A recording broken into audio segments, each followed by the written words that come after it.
esencia han sido 5 y son los ejercicios básicos a partir de los cuales nosotros podemos... Me preguntaba la razón por la cual cada vez nos solicitan más nuestros servicios correctivos. Sentado. La orden es sit. Esta palabra Viendo este tipo de videos lo puedo entender. Clases grupales en donde nos hacen entender que ciertos trucos basados en el sometimiento, como hacerse el muertito o dar la patita, conforman una obediencia básica. Para que el perro se haga el dormido. Volvemos a la posición sit.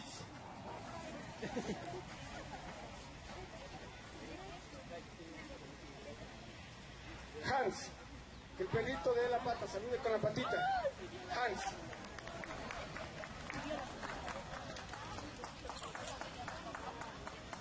Después de 5 fines de semana, independientemente de los resultados obtenidos, todos recibirán un certificado.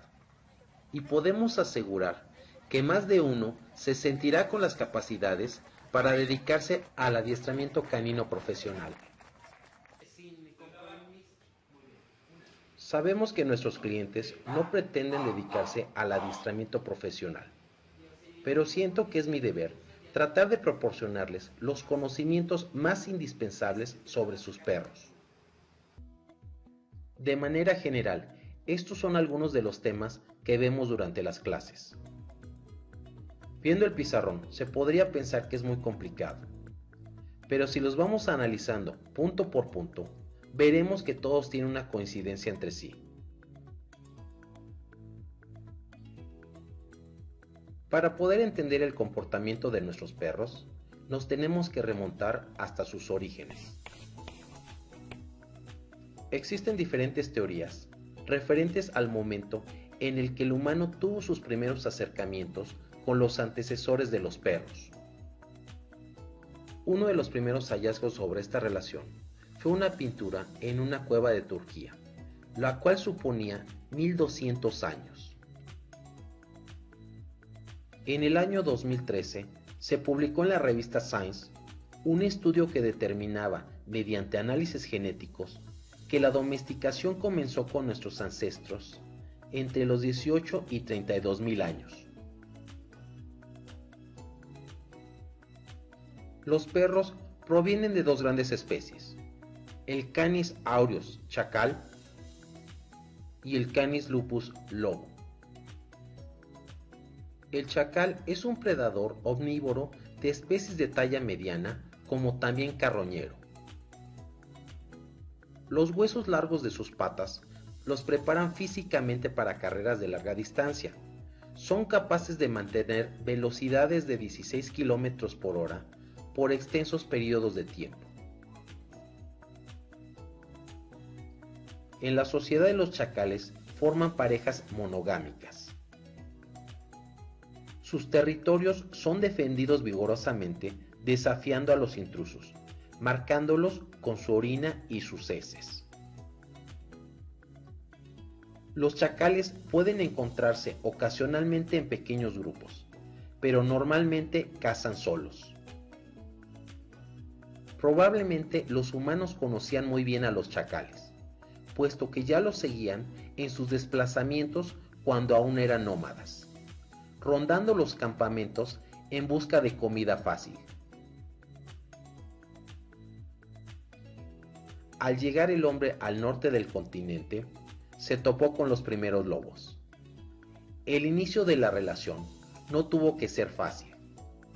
Como carnívoro que es, el lobo tiene garras, colmillos y un potencial de agresividad muy alto. A diferencia de los chacales, los lobos se agrupan en manadas de entre 6 y 20 animales para cazar, generalmente dirigidos por una pareja reproductora y dominante. Características muy similares a la de los humanos, lo cual hizo posible su convivencia. La domesticación ya en forma inició con el sedentarismo. El lobo y el chacal se sintieron más atraídos por el humano a medida que empezó a construir casas. Las personas van generando montones de desechos, lo que es un verdadero atractivo. Esto es a lo que se refiere el Dr. Conrad, que estas dos especies fueron domesticadas más que por la intención del humano, un acercamiento voluntario de ellas hacia las comunidades. La finalidad de ambas partes era la de vivir con un mínimo esfuerzo, ellos buscando un hogar y comida segura, y el humano un ayudante para la cacería. El ambiente alrededor de los campamentos contribuyó a la selección natural de la mansedumbre. Un perro temeroso no conseguiría un bocado dentro del resto de los demás. En cambio, uno más manso, pero lo suficientemente valiente para acercarse al humano, sí lo conseguiría. A los más mansos se les permitiría acercarse, no así con los más agresivos. Si un perro se acercaba al campamento y agredía al humano, esto era un problema que habría que resolver, y lo más probable era que lo matara.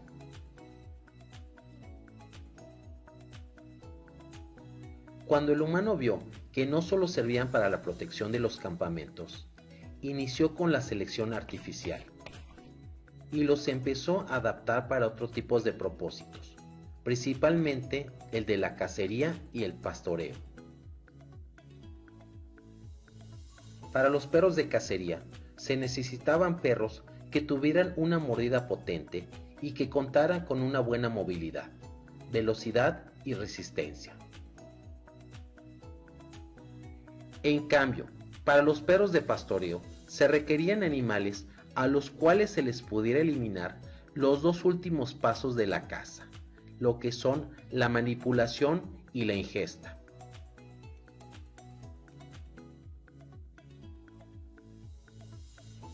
Una vez que el humano observó que el perro era de suma utilidad, con el paso de los años, poco a poco los comenzó a adaptar a distintas labores, características ambientales y geográficas, lo que dio como resultado las distintas razas.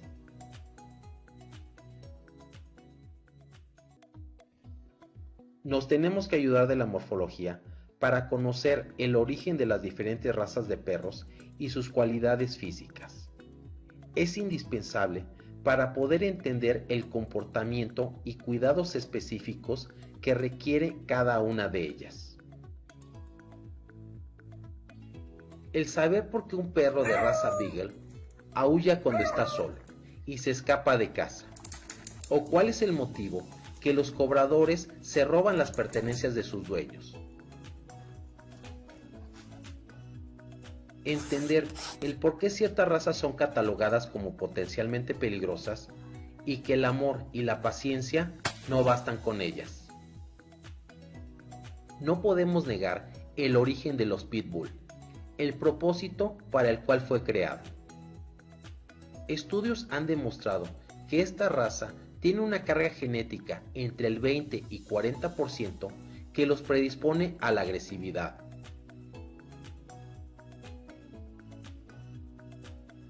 Antes de querer trabajar de inmediato problemas de comportamiento, órdenes de obediencia y muchos otros aspectos de la educación, tenemos que conocer uno de los factores más determinantes en la vida de un perro. El Dr. Conrad estudió las aves y se dio cuenta que al nacer y romper sus cascarones, existía un periodo crítico en donde muestra un apego con su madre, y si eran huérfanos, con el primer ser viviente que veían a su lado. A esto le llamó impronta.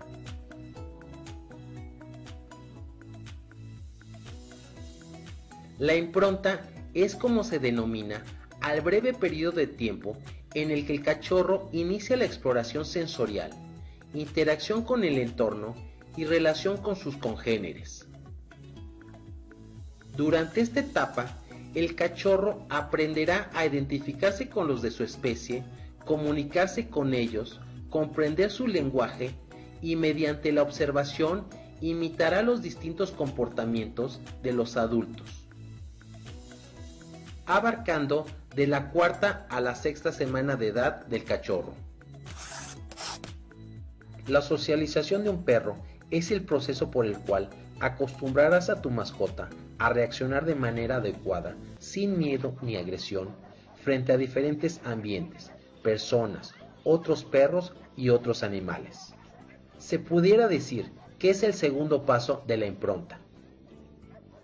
Socializar no es simplemente ponerlos a correr tras una pelota. Es un proceso que se debe llevar poco a poco y con mucho cuidado.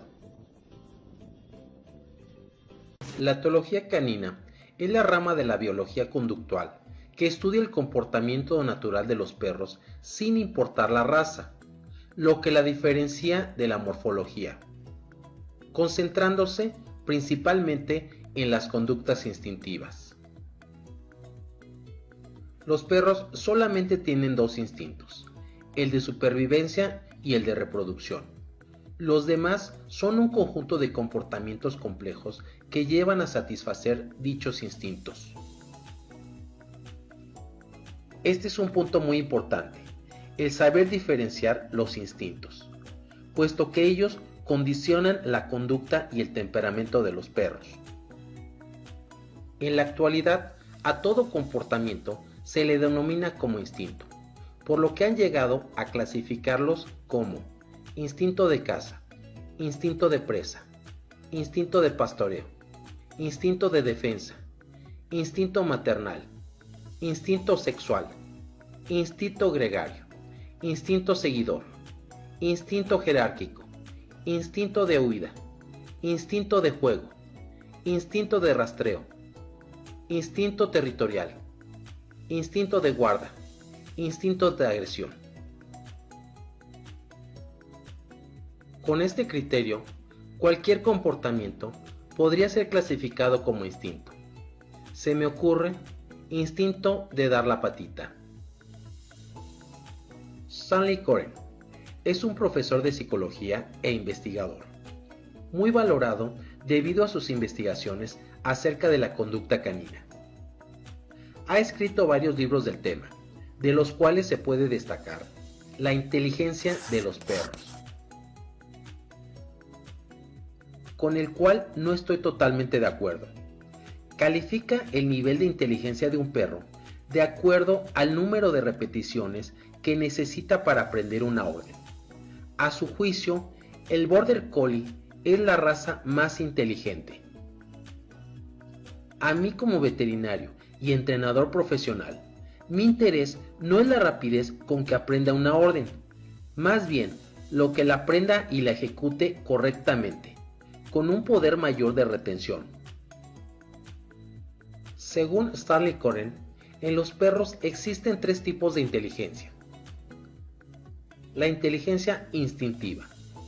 Son habilidades con las que el perro nace, básicamente para la supervivencia, aunque se pueden perfeccionar mediante el entrenamiento. Inteligencia funcional o de obediencia, mediante la que el perro aprende y colabora con el hombre. Está muy relacionada con la inteligencia adaptiva, utilizada en la mayoría de las técnicas de entrenamiento. La inteligencia adaptiva es la inteligencia que le permitirá al perro resolver problemas. Es la que le permite aprender por sí mismo. Algunos estudiosos la califican como el condicionamiento operante puro.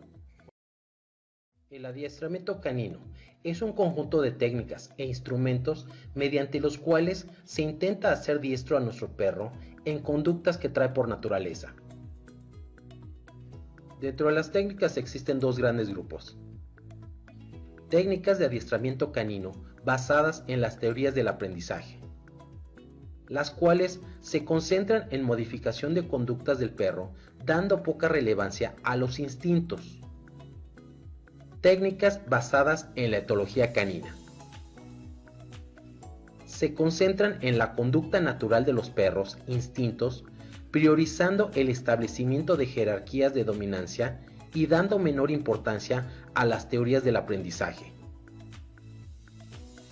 Dentro de las técnicas de aprendizaje podemos encontrar adiestramiento canino tradicional.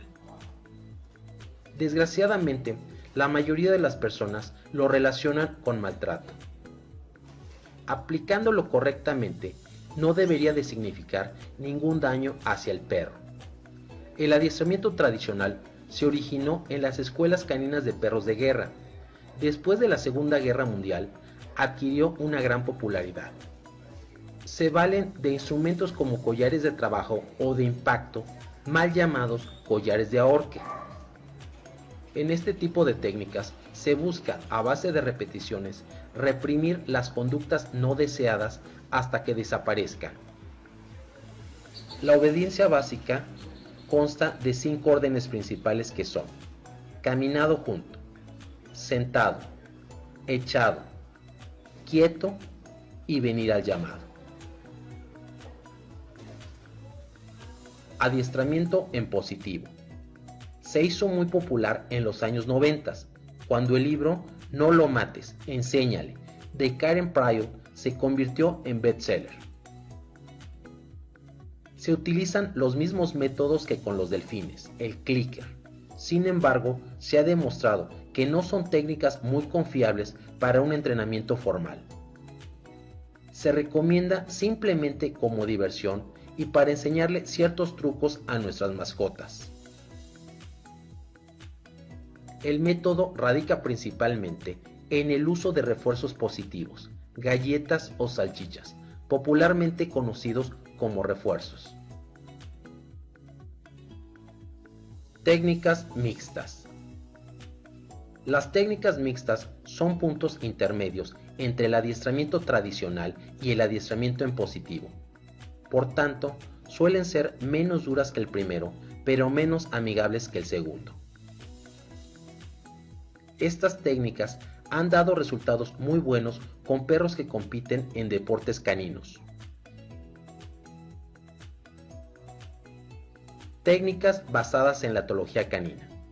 Las técnicas basadas en la etología canina son las que ignoran total o parcialmente las teorías del aprendizaje y se concentran en las conductas naturales del perro.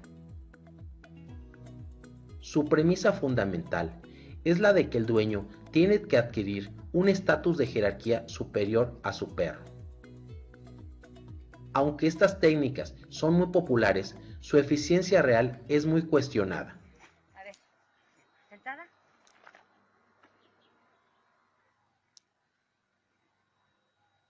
O sea, sí hace caso, pero pues le tengo que dar comida. Ajá. No, estás muy lejos, no. Aquí, sentada. A ver, ¿qué entrenamiento le pusieron? Pues era ese, medio sígueme, sígueme. O sea, no le definieron qué entrenamiento básico es, no está bien definido. No, prácticamente era así como que esto era lo máximo. Sí. Y que me dio, está muy lejos la perra y tiene que estar dentro de mi círculo porque yo soy la que mando. Entonces, sentada. No, estás muy lejos. Ahora ya te acercas. Gracias. ¿Qué otra cosa sabe hacer? Nada más. ¿Cómo que nada más? Nada más. No, en serio. ¿Stay? No. ¿Echado? Ven, abajo. Abajo. Abajo. Abajo. Ese es poco, pero sí lo sabes hacer. A ver, aquí vamos a entender. Poco, pero sí lo sabe hacer. Sí, pero si tengo las acciones. La educación es la otra parte dentro del aprendizaje de un perro, e inicia cuando el cachorro llega a casa.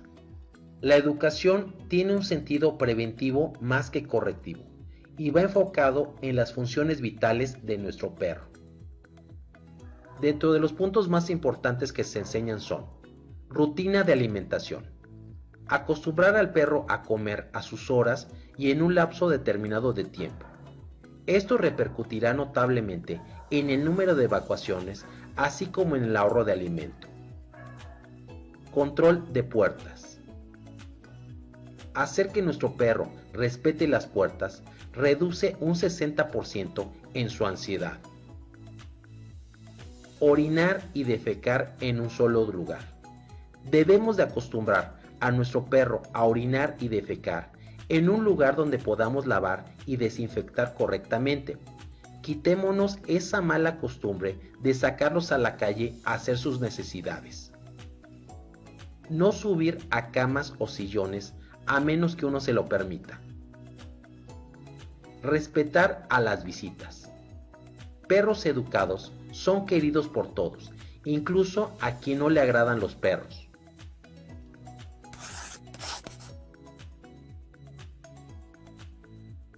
La agresividad canina es un problema de comportamiento muy común y grave, ligada a los dos instintos de los perros. Prácticamente todos los animales salvajes son agresivos cuando guardan su territorio, defienden su descendencia o deben protegerse a sí mismos. Las especies que viven en grupos, como los perros, también utilizan la agresión y la amenaza para mantener el orden y negociar las interacciones sociales. Existen 7 tipos principales. Agresión territorial, agresión por protección, agresión posesiva, agresión por miedo, agresión defensiva, agresión social y agresión por dolor.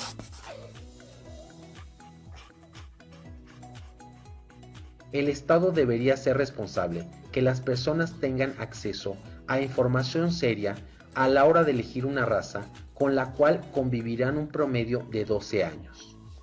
Estar consciente de los aspectos positivos como negativos y estar dispuestos a cubrir sus necesidades de acuerdo a cada raza. Se debe exigir responsabilidad tanto al veterinario, criador como entrenador que alienten a la adquisición de ciertas razas las cuales pudieran significar un riesgo en manos inexpertas. Evitar denuncias anónimas. Tener el carácter para respaldar nuestra denuncia. Puesto que más que el bienestar animal, las denuncias anónimas enmascaran problemas vecinales. Contar con personal debidamente capacitado para poder distinguir una situación de real maltrato. Infinidad de dueños de perros Beagle han recibido citaciones por denuncias de maltrato animal, siendo que el aullar es una de las características de esta raza.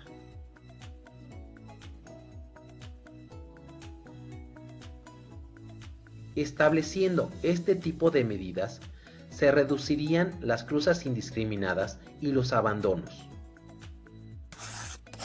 Al contrario de lo que todo mundo nos hace creer, los perros no tienen sentimientos, ellos simplemente tienen emociones básicas.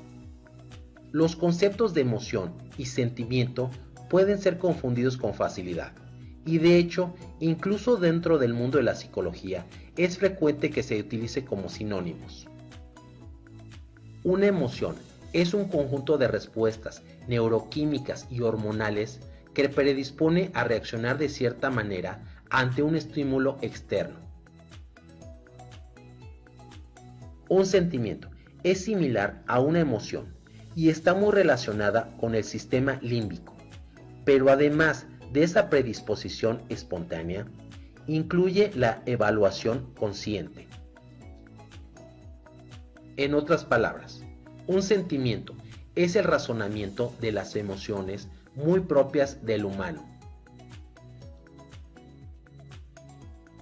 Tenemos que tener mucho cuidado porque este tipo de pensamiento simplemente está ligado a la mercadotecnia, cual premisa se refiere a que entre más invirtamos tiempo y dinero en nuestras mascotas, más nos amarán.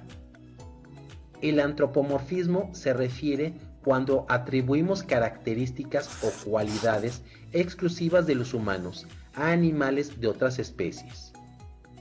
Un sinónimo del antropomorfismo es humanizar. Esta situación se ha vuelto muy común, debido a que cada vez hay más personas sin hijos o familias que tienden a mitigar su soledad con los animales, a los que proveen de afecto que no pueden recibir o brindar de los demás.